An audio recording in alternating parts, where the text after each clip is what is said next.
Buenos días. ¿Cómo están? La verdad que si hay algo hermoso del domingo es poder disfrutar y comenzar juntos como familia y más con lo que terminamos de escuchar, ¿no? Sinceramente pensaba en el banco ahí cuando lo escuchaba el nono, ya está. El mensaje de la mañana ya está dado. Es como que uno lo escucha, pero le cuesta realmente tomar conciencia de la realidad que viven muchos que arriesgan día a día su vida por presentar la palabra. Cuando nosotros podemos caminar por estas calles con la Biblia debajo del brazo y nadie puede decirnos nada, o en teoría, ¿no? Cuando en teoría hay libertad de culto, aunque bueno, como vimos últimamente no es tan así, pero la verdad que no se nos complica para nada. Ser cristianos en el lugar en el que estamos nosotros es una decisión nuestra y con eso alcanza. En otros lugares es decisión propia, pero tiene que ver con todo nuestro entorno y nuestro contexto. Así que la verdad que le doy gracias a Dios por lo que compartió el nono, porque ha sido de bendición.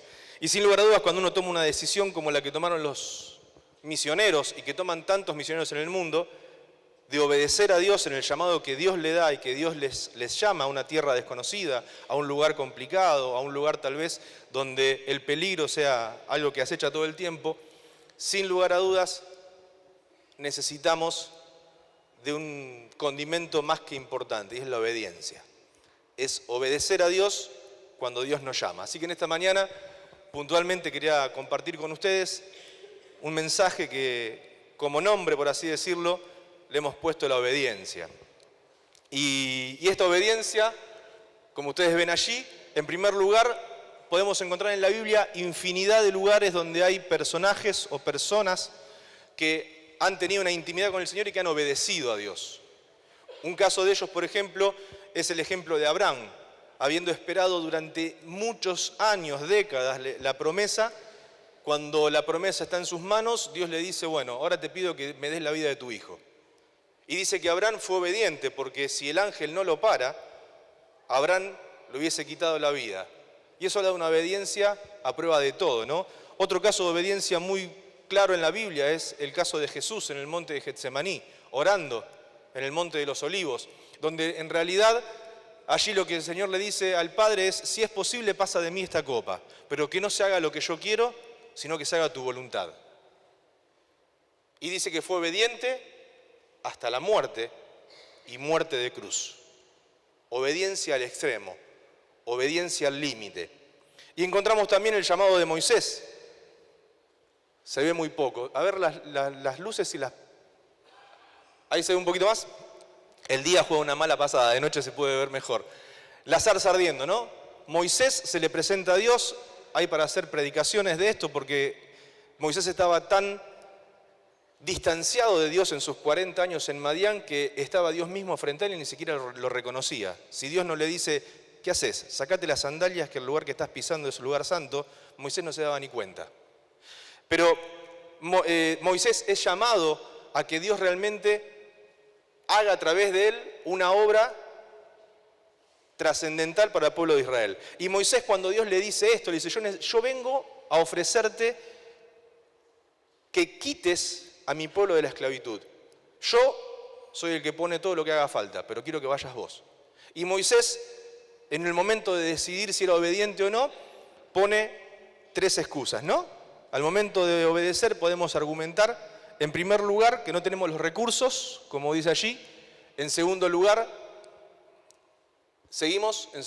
que no tenemos o que no estamos preparados. Y en tercero y último, podemos argumentar que no es el tiempo todavía, no es mi tiempo, no es nuestro tiempo, ¿no? Y cuando Dios nos ha llamado a nosotros en nuestra vida a hacer diferentes cosas, tal vez en muchas ocasiones o muchas veces hemos dicho que no tenemos los recursos y yo no puedo, que no estamos preparados, sí yo puedo, pero me hace falta, estoy en proceso, ¿sí? Todavía hay algunas cositas que tengo que asimilar para poder cumplir el desafío. O bien la última, que no es el tiempo todavía. Me animo, tengo las herramientas, pero hay cosas más importantes en mi vida. En primer lugar, que no tenemos los recursos. Cuando Dios le pide a Moisés que él haga de líder para su pueblo, Moisés le responde, ¿quién soy yo? ¿Y quién soy yo? Tal vez Dios en tu corazón te ha puesto desafíos, sueños, anhelos que vienen de parte de Él. Y tu respuesta ha sido, pero ¿quién soy yo? Si yo no soy nadie, yo no soy nada. Dice Éxodo capítulo 3, versículo 11, ¿quién soy yo para que vaya a Faraón y saque de Egipto a los hijos de Israel? La primera objeción presentada por Moisés fue su propia identidad. ¿Quién soy yo? Una de las excusas más frecuentes en nuestras vidas y es nuestra propia identidad. No nos conocemos a nosotros mismos y nos creemos incapaces de enfrentar los desafíos que Dios tiene para nosotros. Pero Dios nos conoce mejor que nosotros a nosotros mismos. Por lo cual, cuando Él nos llama, cuando Él te llama, sabe, está completamente seguro que tenemos la capacidad, por supuesto, en Él, de cumplir con sus planes y sus propósitos. La respuesta de Dios a la pregunta de Moisés fue simple. Ve, porque yo estaré contigo, dice el versículo 12. En la carta de Pablo a los Romanos, el capítulo 8, 31, dice, si Dios está por nosotros, ¿quién contra nosotros? Si te crees incapaz, déjame decirte que Dios es capaz de hacer todo. Todo el poder está en Dios, es el Todopoderoso, el Omnipotente. Y si Él va contigo, no hay por qué dudar. Muchas veces dejamos de cumplir con propósitos, con sueños o con desafíos puestos por Dios mismo en nuestro corazón por el simple hecho de andar preocupados con esta pregunta. ¿Quién soy yo? Sin duda, tenemos que descubrir mucho todavía de nosotros mismos. Y no hay nadie que pueda mostrarnos mejor quiénes somos realmente, sino aquel que nos creó. Dios mismo, nuestro mejor espejo. Aquel que puede hacer el mejor diagnóstico de nosotros. El Dios que te creó, que te sostiene y que va contigo, sabe muy bien lo que puedes hacer cuando caminas y andas en su presencia. Segunda respuesta o segundo planteo, y vamos rápido, así entregamos 11:30, vengo rapidito hoy.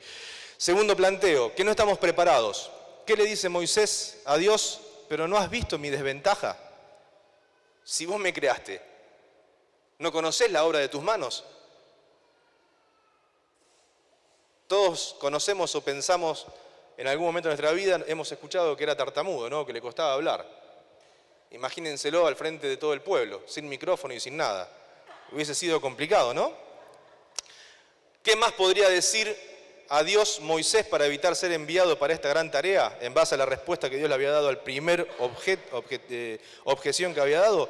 Bueno, después de la respuesta anterior, muchos de nosotros pensaríamos que ya Moisés debería estar dispuesto, cuando Dios le dice, ve porque yo te mando y estaré contigo, muchos de nosotros pensaríamos que él ya estaría dispuesto para el trabajo. Pero no fue así. Moisés todavía tenía una excusa muy popular entre los humanos. Tengo una desventaja física. El versículo 10 de Éxodo 4, Moisés se atreve a traer la siguiente excusa. Ay, Señor, nunca he sido hombre de fácil palabra, ni antes ni desde que tú hablas a tu siervo, porque soy tardo en el habla y torpe de lengua. El siervo de Dios se veía con una desventaja, un tipo de problemática que le estorbaría para hacer el mandato que Dios le daba. Parecía una buena excusa, sin lugar a dudas, pero Dios insistió en que Él era el hombre para hacer ese trabajo. Sin dudas, muchos tenemos problemáticas y desventajas que vemos como obstáculos para hacer el trabajo que Dios quiere que hagamos. Pero Dios piensa diferente. Y esta excusa no fue válida para Moisés. Como permítame decirle, tampoco es válida ni para mí ni para usted. No es argumento valedero. No podemos decirle a Dios, y bueno, pero yo no puedo. En Él todo lo podemos, siempre y cuando hablemos de su voluntad, ¿no? No estoy hablando de mis caprichos. Tercer y último pretexto que generalmente ponemos y que puso Moisés, por supuesto, que no es el tiempo todavía. No puedes enviar a otro. Siempre buscamos la salida de emergencia, ¿no? El atajo más fácil, la forma de desligarnos. Después de todas estas excusas, vemos cómo Moisés sigue sin querer hacer el mandato y pide que enviara a otra persona, Éxodo 4, versículo 13. Otros seguramente podrán hacer mejor que nosotros. Esto muchas veces viene a la mente, a nuestra mente. ¿Por qué debo yo hacerlo? Si otro seguramente lo podrá hacer y hasta mejor que yo. Sin embargo, en esta última parte Dios se enoja con Moisés. No lo digo yo, lo dice la Biblia. Lo busqué y lo releí 25 veces. Se enoja con Moisés. Dios se enojó con Moisés. Lo que estaba diciendo Moisés a Dios es que realmente Dios escogió la persona equivocada. Y una cosa es seguro, Dios jamás se equivoca. Él no te ha llamado por equivocación. Él no te compró por precio de sangre errándole. Agarré de la góndola un producto que yo no quería, era el otro. Dios no se equivocó con tu vida. Dios podrá realizar en tu vida los planes que Él tiene siempre y cuando vos pongas tu parte, que tiene que ver con la obediencia. Dios tiene todos sus planes bien calculados, no hay fallo, no hay error en el llamado de Dios. ¿Cómo termina esto? Éxodo 14 dice: y Moisés dijo al pueblo, no temáis, estad firmes y ved la salvación que Jehová hará hoy con vosotros, porque los egipcios que hoy habéis visto, nunca más para siempre los veréis. Jehová peleará por vosotros, y vosotros estaréis tranquilos. Entonces Jehová dijo a Moisés, y esta parte me encanta, ¿por qué clamas a mí? ¿Qué más querés que haga yo? ¿Qué otra cosa quieres que yo haga? Te mandé las plagas, hice todo lo posible, le demostré a Faraón quién soy, hacete cargo. Tomá las riendas. Di a los hijos de Israel que marchen. Y tú, alza tu vara y extiende tu mano sobre el mar y divídelo y entren los hijos de Israel por el medio del mar en seco. En internet hoy en día hay un montón de datos que están en el fondo del Mar Rojo que avalan científicamente, aunque uno lo cree por fe, de que el Mar Rojo se abrió. Hay un montón de carros y de cosas que se han encontrado científicamente en el Mar Rojo que avalan lo que nosotros, por supuesto, creemos por fe. La ciencia también lo avala. Ahora, más allá de eso, poniéndome un poquito en los zapatos de Moisés, con el mar de un lado y el ejército egipcio del otro, y yo también le hubiese preguntado a Dios, ¿y ahora qué hacemos? ¿Para dónde corremos? ¿Y ahora qué hago? Dice que el pueblo de Israel decía, ¿no había tumbas en Egipto que nos trajiste para morir en el desierto? Sin embargo, cuando Dios le dice, ¿por qué me preguntas a mí?, le vuelve a decir lo mismo. Lo que Moisés estaba tratando de hacer es pasar su responsabilidad como líder a que Dios le dijera lo que tenía que hacer. ¿Quién soy yo? Llegamos al mar, están los egipcios, no tengo los recursos, no tengo capacidad, no sé qué hacer. ¿Quién soy yo para librar a este pueblo? Y Dios que le dice, no hables conmigo, hacé. Hay que pararse delante del pueblo y extender la vara. Y si no se abría el mar, ¿qué pasaba? Porque los muchachos atrás estaban bastante disconformes. La turba iba a ser complicada. Sin embargo, cuando Dios tiene un propósito en tu vida, cuando Dios quiere cumplir con un plan diseñado especialmente, te prepara, te capacita, te soporta, te sostiene. Aguanta tus berrinches, aguanta tus enojos, trata con tu carácter, pero no puede obedecer por vos. Dios puede hacer todo el resto, pero hay una decisión que es solamente tuya, y es obedecer o no obedecer. Subirte a la barca o no subirte. Involucrarte en el plan de Dios o no hacerlo. Y en esto, hablando de esto, vemos la próxima placa, que cuando Moisés decide subirse a la barca y confiar en Dios, el mar se abre. Y la verdad que sí hay cuando uno lee la Biblia hay un montón de lugares en los cuales me hubiese gustado estar en el tiempo, en la historia, pero si hoy uno, seguramente hubiese sido este. Estar delante del mar y ver que se abre habrá sido una experiencia sobrenatural más que convincente. Sin embargo, y yo sé que esto solamente me pasa a mí, no lo quiero meter a usted en el mismo plato, yo digo, si yo hubiese estado ahí, después lo hubiese creído a Dios en un montón de cosas. no como Israel, que fue incrédulo y cuestionaba todo. Bueno, la verdad es que seguramente yo hubiese sido más cuestionador, más incrédulo y más complicado que Israel. Porque muchas veces nos ponemos del lado de que, ¿cómo le desobedecieron? ¿Y cómo cuestionaban? ¿Y cómo criticaban? Porque vivieron todo esto, y nosotros también. ¿Cuántas cosas hemos vivido en nuestras vidas? ¿Cuántas veces Dios se manifestó de forma sobrenatural? ¿Cuántas veces Dios tocó nuestra realidad? Y sin embargo seguimos con dudas, seguimos con temores, seguimos cuestionando y le seguimos muchas veces descreyendo a Dios.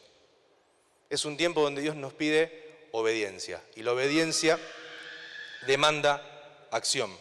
Fernando Savater, no sé si muchos lo conocen, es un escritor que tiene un libro muy conocido que es Ética para Amador o Ética a Amador.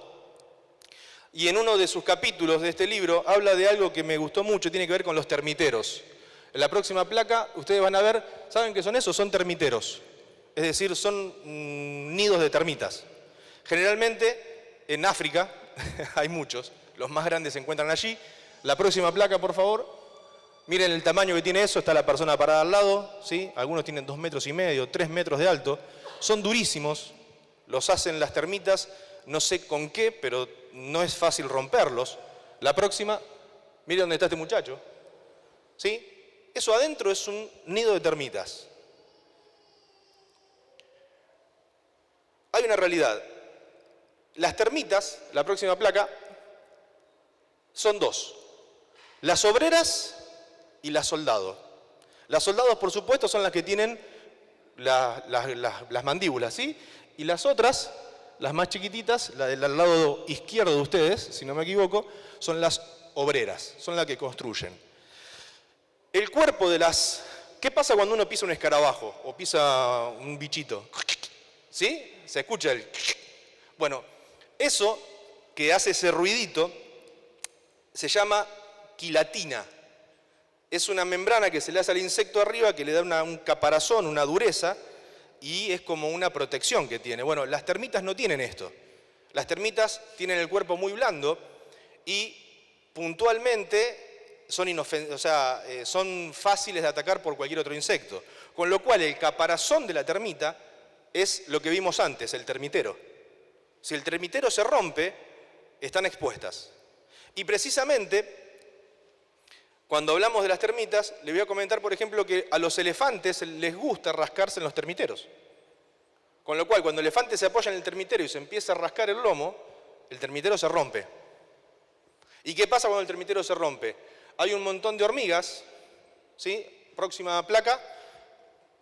Estas son las termitas. La próxima, siguiente, los termiteros, las hormigas. Bien. ¿Qué hacen estas hormigas? La próxima placa.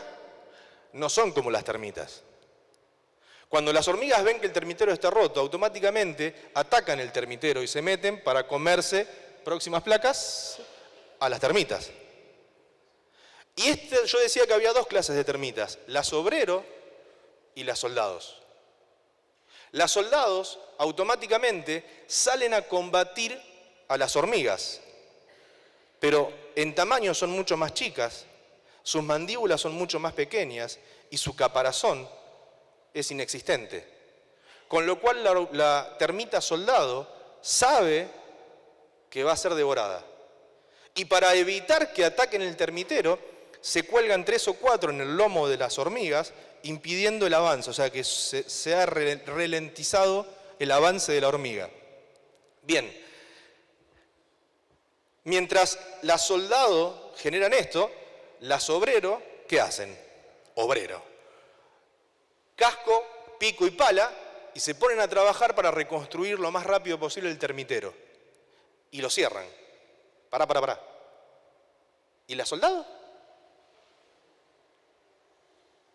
Porque la función de los soldados, ¿cuál era? Tratar de frenar el avance de las hormigas. Buenísimo, salen al frente de batalla. Mientras las obreros terminan de cerrar el termitero. Pero cuando el termitero se cerró, hubo un remanente muy grande de soldados que quedaron afuera. Y que son, como se dice en la jerga, carne de cañón. Fuiste, alpiste. No hay más. Ahora bien, la pregunta es, ¿no son valientes estas termitas soldados? ¿No merecen una medalla de honor? Cambio de escenario, pero no de tema. Próxima placa, caballo de Troya. No voy a contar lo que es la Ilíada, por supuesto, y el que no la sepa puede leerla o averiguar en internet. El rapto de Helena, el inicio de la guerra, los hechos de la Ilíada, donde encontramos a Héctor, el defensor de Troya, y Aquiles, el hijo de los dioses, y toda una mística ahí que hay. Pero en la Ilíada, Homero cuenta la historia de Héctor, que ahí lo vemos batallando, que era el mejor guerrero de Troya, y espera fuera de Troya, fuera de las paredes, firmemente a Aquiles, el enfurecido campeón de los aqueos, aún sabiendo que éste era más fuerte que él y que probablemente va a matarle. Lo hace por cumplir con su deber, que consiste en defender a su familia y a sus conciudadanos del terrible asaltante. Nadie duda de que Héctor sea un héroe y un auténtico valiente. Finalmente, según el relato, Héctor muere, que es la última placa, una para atrás. Héctor muere a manos de Aquiles.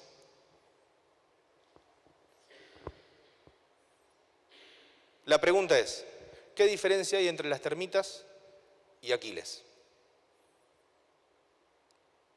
¿Cuál es la diferencia que hace que Héctor tenga una actitud heroica, sublime, magistral, homérica, para un canto de la Ilíada, pero que nadie cante de las termitas?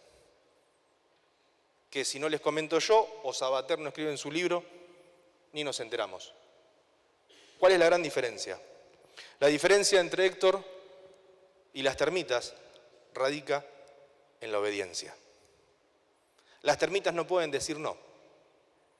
Fueron creadas para hacer eso. En su estructura, desde que fueron creadas por Dios, la termita soldado sabía que la misión en su vida era salir a cubrir el termitero y morir en el intento. Sin embargo, nosotros, en el caso de que Héctor hubiese existido, porque hasta se duda que Troya haya sido real, pero bueno, arena a otro costal, nosotros como hombres, como seres humanos, tenemos capacidad de decisión. Aquiles podría haber tranquilamente dicho, no, yo no voy a pelear con... Héctor podría haber dicho tranquilamente, yo no voy a pelear con Aquiles. Está todo bien la ciudad, está todo bien que soy el guerrero más fuerte, está todo bien, pero mi familia, yo agarro mi hijo, agarro a mi esposa y me tomo el buque. Arréglense. O tranquilamente podría haber hecho como su hermano, París, que se quedó atrás de las murallas totalmente asustado. ¿Por qué decidió Héctor ir al frente y entregar su vida? Porque fue obediente. ¿Obediente a qué? A sus principios, a lo que él consideraba ético, correcto. Es decir, pudo decidir. Las termitas, no pueden decidir. Están moldeadas en su conducta para reaccionar de una manera. Y no hay mucho más que eso. Por eso no es heroico. Hacen lo que tienen que hacer. Cumplen la función para la cual fueron creadas. ¿Por qué en el hombre es heroico? Porque pudiendo decidir no obedecer, obedece. Porque Moisés, pudiendo haber dicho que no, y aunque quiso decir que no y argumentó con un montón de pretextos, finalmente fue el hombre del cual se habla hasta el día de hoy, que Dios utilizó para sacar al pueblo de Israel de Egipto. Ahora bien, ¿qué es lo que dice Dios con respecto a la obediencia? Porque la Ilíada está buenísima, pero es algo que a mí, mucho en cuanto a mí lo que me sirve es la palabra, no lo que dice la Biblia. Vamos bien. Levítico 26, dice que hay bendiciones por la obediencia. Y discúlpenme, lo voy a leer rápido, pero me quedan 8 minutos. Con lo cual es un texto largo y lo voy a leer rápido. No se hagan ídolos, ni levanten en su tierra imágenes talladas, ni columnas sagradas, ni piedras esculpidas para rendirles culto. Yo soy el Señor su Dios. Deben guardar mis días de descanso y mostrar reverencia por mi santuario. Yo soy el Señor. Si siguen mis decretos y se aseguran de obedecer mis mandatos, les enviaré las lluvias de temporada. Entonces la tierra les dará sus cosechas y los árboles del campo producirán su fruto. La temporada de la trilla continuará aún después del comienzo de la cosecha de la uva. Y la cosecha de la uva continuará aún después de la temporada de la siembra del grano. Comerán hasta saciarse y vivirán en seguridad dentro de su tierra. Les daré paz en la tierra y podrán dormir sin temor alguno. Libraré la tierra de animales salvajes y mantendré a sus enemigos fuera del país. De hecho, perseguirán a sus enemigos y los masacrarán a filo de espada. 5 de ustedes perseguirán a 100 y 100 de ustedes perseguirán a 10.000. Todos sus enemigos caerán bajo su espada. Los miraré con agrado, los haré fértiles, multiplicaré su pueblo, cumpliré mi pacto con ustedes. Tendrán tal abundancia de cosechas que será necesario deshacerse del grano viejo para que haya lugar para la nueva cosecha. Viviré entre ustedes y no los despreciaré. Caminaré entre ustedes. Seré su Dios y ustedes serán mi pueblo. Yo soy el Señor su Dios, quien los sacó de la tierra de Egipto para que ya no fueran esclavos. Yo quebré de su cuello el yugo de la esclavitud, a fin de que puedan caminar con la cabeza en alto. Amén. Pero cuando no somos obedientes, hay otra cosa que corresponde. Esto es por la obediencia, pero sigue el mismo capítulo de 26 Levítico y dice castigos por la desobediencia. Sin embargo, si no me escuchan ni obedecen todos estos mandatos, y si rompen mi pacto al rechazar mis decretos, al tratar mis ordenanzas con desprecio y al rehusar obedecer mis mandatos, yo los castigaré. Traeré sobre ustedes terrores repentinos, enfermedades debilitantes y altas fiebres que harán que sus ojos fallen y que su vida se consuma poco a poco.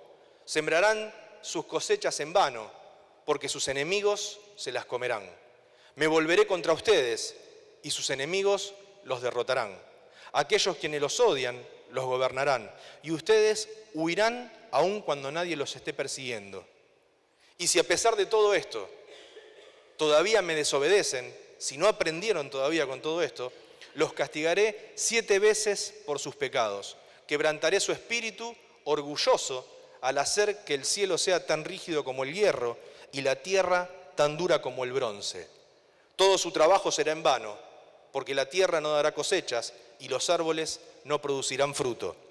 Si aún así permanecen hostiles conmigo y rehúsan obedecerme, aumentaré 7 veces el desastre a causa de sus pecados. Enviaré animales salvajes que los privarán de sus hijos y destruirán su ganado. Ustedes disminuirán en número y sus caminos quedarán desiertos. Antiguo Testamento. Obediencia por conveniencia. Obedezco y todo irá bien. Desobedezco y el juicio de Dios será sobre mi vida. Pero ¿qué dice Dios en el Nuevo Testamento? ¿Qué es lo que dice Dios con respecto al día de hoy? Marcos 12, y amarás al Señor tu Dios con todo tu corazón y con toda tu alma y con toda tu mente y con todas tus fuerzas. Y este es el principal mandamiento. Y el segundo es semejante. Amarás a tu prójimo como a ti mismo. No hay otro mayor mandamiento que estos. La obediencia que Dios nos pide en el Nuevo Testamento tiene que ver con el amor. Lo que vimos en el Antiguo Testamento tiene que ver con que si yo cumplo lo que Dios dice, recibo bendición. Mi granero está lleno y Dios bendice todo mi entorno. Si yo no cumplo con lo que Dios dice, las cosas se van a poner feas. Ahora, en el Nuevo Testamento Dios me habla de que los mandamientos que yo tengo que cumplir o obedecer se reducen a 2. Amarás a Dios y amarás a tu prójimo. Y muchos de ustedes me miran como diciendo, le erraste de pasaje, ¿qué tiene que ver? La pregunta es, ¿cómo hacemos para amar a Dios? ¿Cómo hacemos para amar a nuestro Señor? ¿Cómo se demuestra mi amor por Él? ¿Qué sacrificios, qué rituales, qué ofrendas debemos realizar para que nuestro Dios se sienta amado? ¿Cómo es que se demuestra o que se pone en evidencia ese amor de nosotros para con Dios? Jesús respondió a esta pregunta y dijo: el que me obedece y hace lo que yo mando, demuestra que me ama de verdad. Al que me ame así, mi Padre lo amará y yo también lo amaré y le mostraré cómo soy en realidad. Juan 14, 21. La realidad es que al día de hoy podemos tener dos motivaciones para ser obedientes: el miedo al castigo divino y a que nos vaya mal y a que Dios no prospere nuestra vida, Antiguo Testamento, u obedecer por amor, porque Él fue obediente hasta la muerte y porque Él se entregó por nosotros.